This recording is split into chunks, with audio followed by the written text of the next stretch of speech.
Hello बच्चों, I hope आप सब बढ़िया होंगे और आगे आने वाले एग्जाम्स की जम की तैयारी कर रहे होंगे। अभी जेई एडवांस आ रहा है और नीट का एग्जाम आ रहा है। जेई मेंस खत्म हो चुका है 8 अप्रैल को, उसी का मैं लास्ट पेपर का एनालिसिस आपके लिए लेके आया हूँ। टोटल अप्रैल सेशन में 9 शिफ्ट में पेपर लगा था, उसका लास्ट पेपर, बाकी के 8 पेपर का एनालिसिस मैंने वीडियो अपलोड कर दी है चैनल पे, आप जाके विजिट कर सकते हैं। तो आइए 8 अप्रैल की बात करते हैं। अगर मैं ओवरऑल पेपर की बात करूं तो ठीक पेपर था, मॉडरेट, इजी टू मॉडरेट वाली कैटेगरी में आप इसको रख सकते हैं। ठीक है, आइए बात करते हैं। अगर मैं चैप्टर वाइज बात करूं, एक शिफ्ट में पेपर हुआ था, इवनिंग शिफ्ट में, तो ऑब्वियसली एक ही शिफ्ट में मैंने लिखा है। अगर मैं ओवरऑल बात करूं तो physical chemistry 9 question, inorganic 6, Organics 9। अगर मैं पूरी शिफ्ट का एनालिसिस देखूं ना तो फिजिकल केमिस्ट्री 9 क्वेश्चन तो लगभग हर शिफ्ट में आए ही हैं।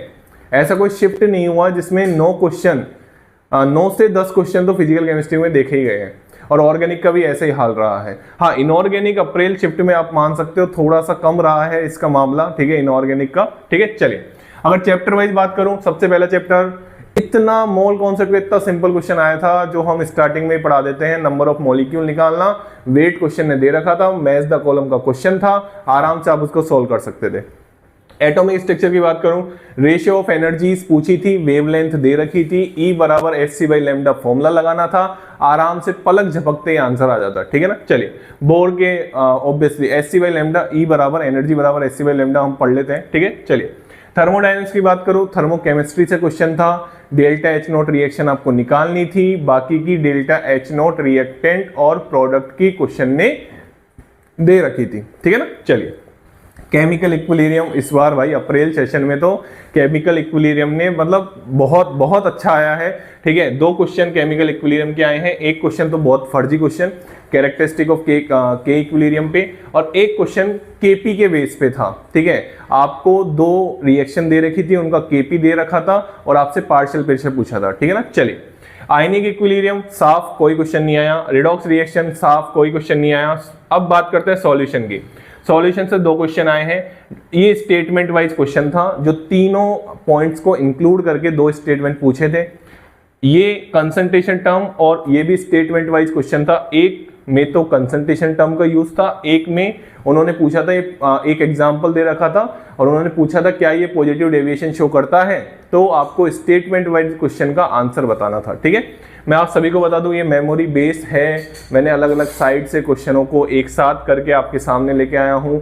ठीक है, हाँ क्वेश्चन में हो सकता है एक स्टेटमेंट से ज्यादा हो, लेकिन टॉपिक यही रहा होगा। ठीक है ना। चलिए इसके बाद इलेक्ट्रोकेमिस्ट्री की बात करूं, भैया इलेक्ट्रोकेमिस्ट्री को लिंक किया था इन्होंने, जो आप पढ़ते हो ना, 2 रिएक्शन, 2 का हाफ सेल दे रखा है उन्होंने और तीसरे का हाफ सेल पूछा है डेल्टा G0 की हेल्प से, वहां से क्वेश्चन आया था। इसके बाद केमिकल काइनेटिक्स की बात करूं, एक क्वेश्चन आपका ये था स्टेटमेंट वाइज क्वेश्चन, इसमें दे रखा था, एक स्टेटमेंट में तो एक्टिवेशन एनर्जी, आप जो इक्वेशन पढ़ते हैं ना ln K2/K1 बराबर EA/R1/T1 - 1/T2, वहां से क्वेश्चन था और एक फर्स्ट ऑर्डर के बेस पे क्वेश्चन था, सिंपल क्वेश्चन था। फिर प्रैक्टिकल फिजिकल केमिस्ट्री से कोई क्वेश्चन नहीं है। पीरियोडिक टेबल से मैच द कॉलम आया था, आयोनाइजेशन एनर्जी का बेहद ही आसान क्वेश्चन था। एक तरफ आपको कॉन्फ़िगरेशन लिख रखी थी, एक तरफ आपको आयोनाइजेशन एनर्जी लिख रखी थी। बहुत सालों से ऐसे क्वेश्चन जेईई मेंस में आते रहे हैं। ठीक है, इसके बाद केमिकल बॉन्डिंग की बात करें, एक क्वेश्चन आया, ज्योमेट्री पूछी थी उसने, बहुत आसान क्वेश्चन था।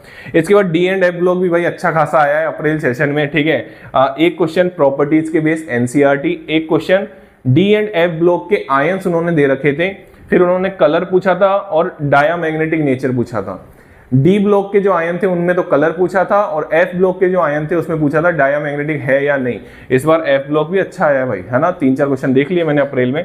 इसके बाद पी ब्लॉक का एक क्वेश्चन आया था 115 ग्रुप हाइड्राइड प्रॉपर्टीज के बेस पे। अच्छा, ये मैंने अभी ऑब्जर्व किया है जनवरी सेशन और अप्रैल सेशन में कि जो उन्होंने सिलेबस मेंशन कर रखा है ना पी ब्लॉक का, प्रॉपर्टीज और ऑक्साइड तक, वही क्वेश्चन उसी से ही पूछे जा रहे हैं। एक भी क्वेश्चन कंपाउंड से नहीं देखा गया। ये थोड़ी मैं आपको बात बता सकता हूं, जेईई मेंस में जो सिलेबस लिख रखा है उन्होंने कि प्रॉपर्टीज तक आएगा तो प्रॉपर्टीज तक ही पूछा है। ठीक है, इसके बाद एक क्वेश्चन कोऑर्डिनेशन से CFT, जो उनका बिल्कुल एक फिक्स पैटर्न होता है, बहुत सारे कंपाउंड दे रखे थे और क्या पूछा था उनका पैरामैग्नेटिक नेचर। इसके बाद सॉल्ट एनालिसिस नहीं आया क्वेश्चन। इसके बाद ऑर्गेनिक केमिस्ट्री से टोटल 9 क्वेश्चन आए थे। आप आराम से देख सकते हैं 2 क्वेश्चन बायोमोलिक्यूल तो मतलब हद मचा दी, मतलब बिल्कुल अप्रैल सेशन में तो हर शिफ्ट में लगभग 2 क्वेश्चन आए हैं, हर शिफ्ट में 2 क्वेश्चन आए हैं। और एक क्वेश्चन आया है प्रैक्टिकल ऑर्गेनिक केमिस्ट्री का। किसका क्वेश्चन आया है? प्रैक्टिकल ऑर्गेनिक केमिस्ट्री का। 3 क्वेश्चन 2 चैप्टर और हर शिफ्ट में लगभग क्वेश्चन आता है। तो ये आपके सामने 8 अप्रैल 2026 का पेपर एनालिसिस जेईई एडवांस का पेपर अब आ रहा है। सब बच्चे जेईई एडवांस की प्रिपरेशन में लग गए होंगे, ठीक है। बहुत सारे चैप्टर्स के पीवाईक्यू मैंने अपलोड कर रखे हैं ऑलरेडी। इनऑर्गेनिक के जो 2 मोस्ट इंपोर्टेंट चैप्टर है, केमिकल बॉन्डिंग और कोऑर्डिनेशन, उसके तो मैंने पूरे पीवाईक्यू अपलोड कर रखे हैं और बाकी मैं धीरे धीरे अपलोड करता रहूंगा, ठीक है ना। चलिए, thank you so much. Channel को लाइक करें, शेयर करें और सब्सक्राइब करें।